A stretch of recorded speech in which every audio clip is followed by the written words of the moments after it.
Hey, you guys, thanks for listening into this episode on today of With Tips with T. On today, I had Miss Marquis with us. Hey, Miss Marquis, how are you doing?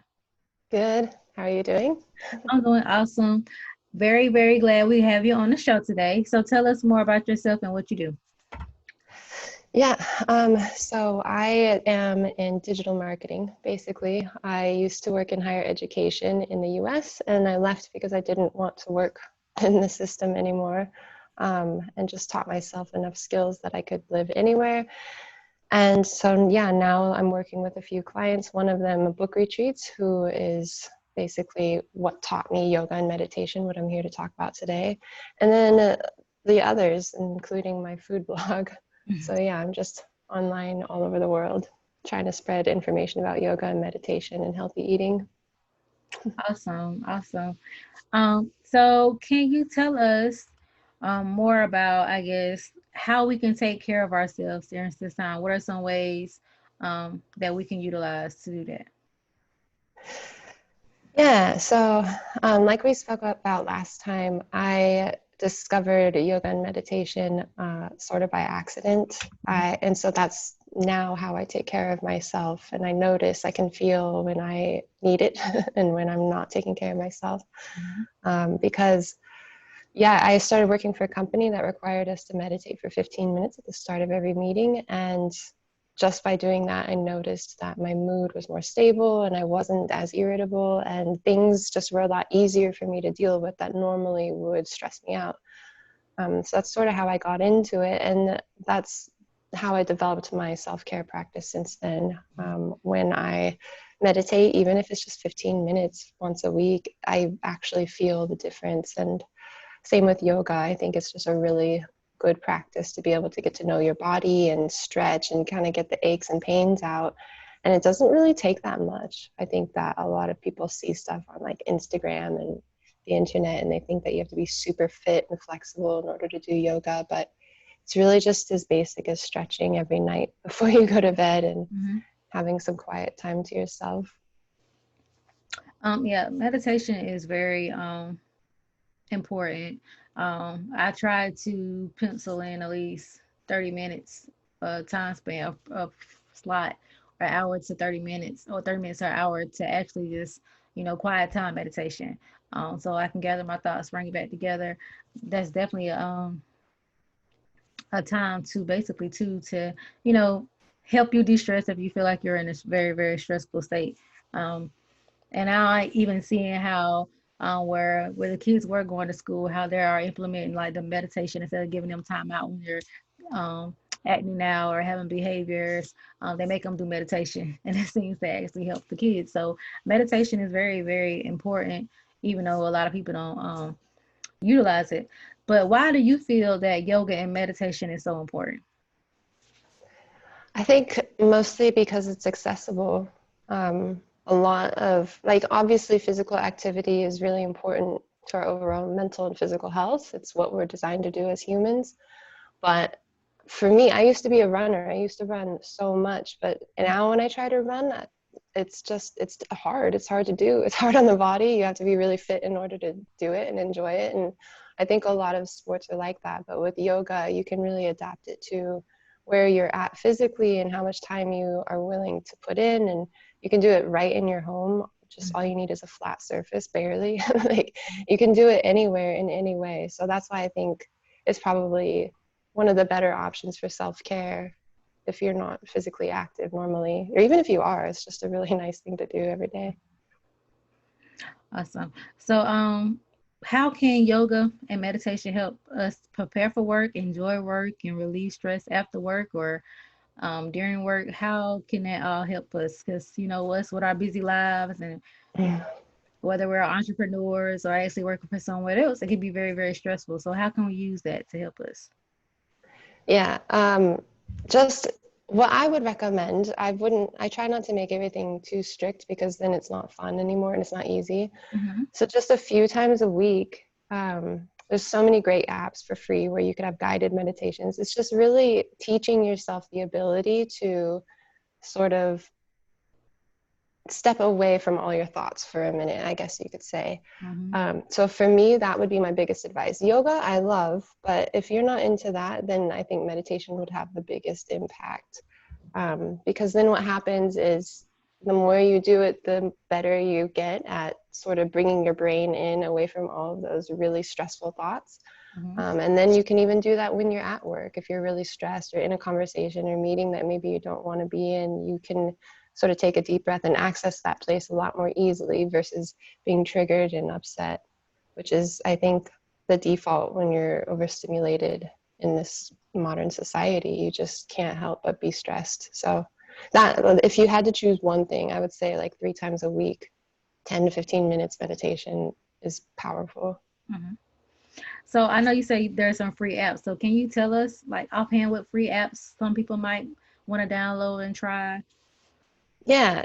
I think the three most popular are excellent because they have the biggest library and because they have so many followers, it works really well. So Headspace and Calm Mm-hmm. and Insight Timer. Those are the three that I've used the most. I like Insight Timer because you can just choose your time and then it has bells go off and you can set it at different intervals. So like for you, if you're meditating between 30 minutes to an hour, like sometimes the hour seems really far away. So I might set a timer at 30 minutes and 45 minutes and then an hour.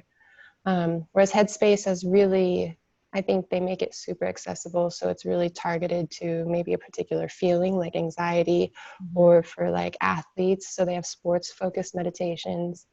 Um, and then Calm just has really nice sounds like nature Mm-hmm. sounds and different things like that. And like storytelling for at night. So Mm-hmm. yeah.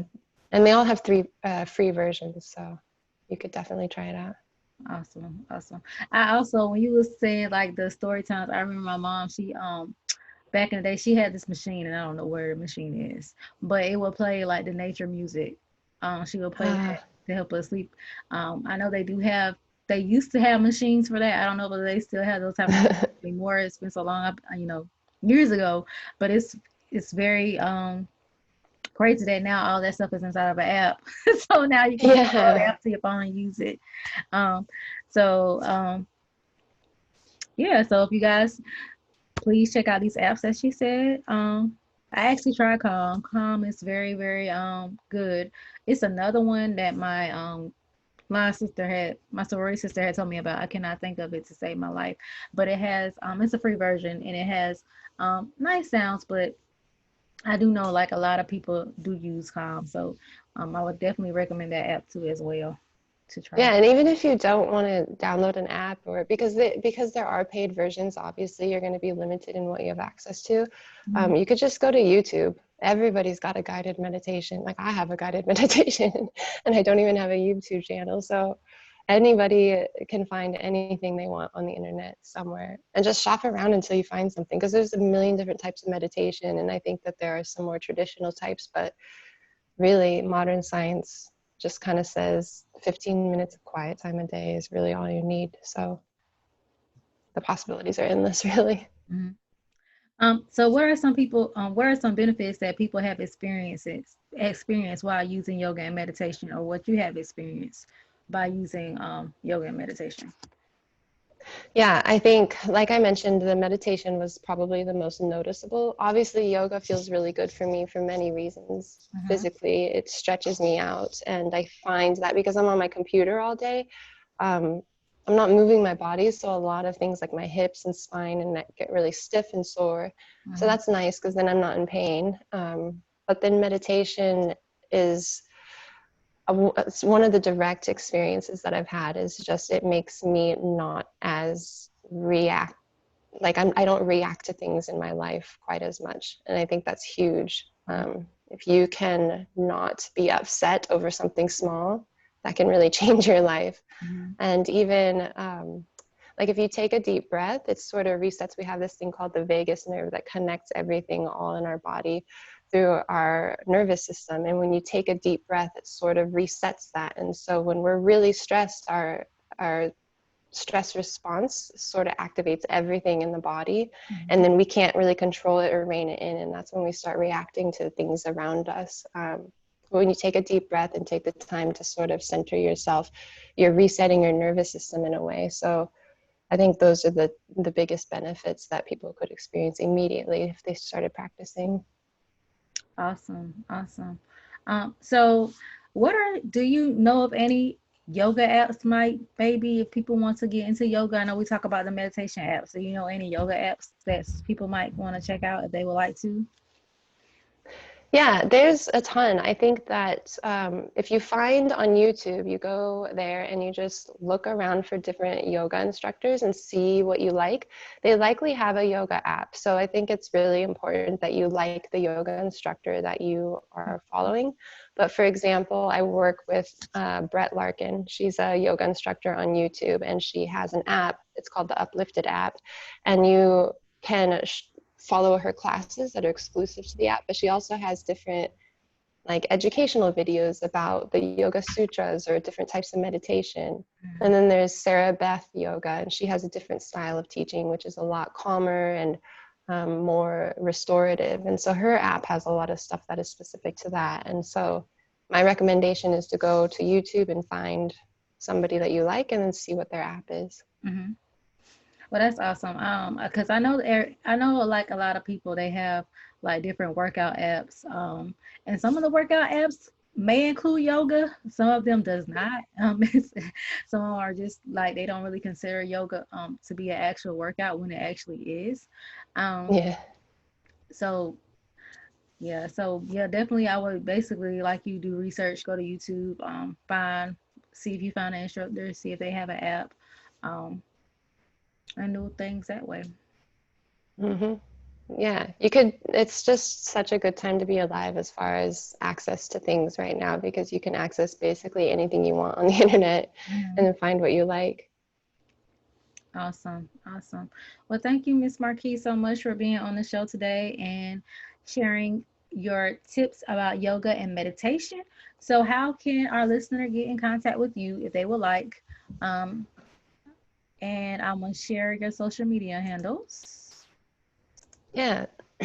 So, well, I work with Book Retreats. It's one of the companies that I do the marketing for, and we basically created the well, I didn't create the I'm not a founder. The founders created the company in order to spread yoga and meditation to people. They just basically wanted to make it accessible to the entire world. So if you wanted to learn about it, we write about it all the time on the blog. It's kind of our passion.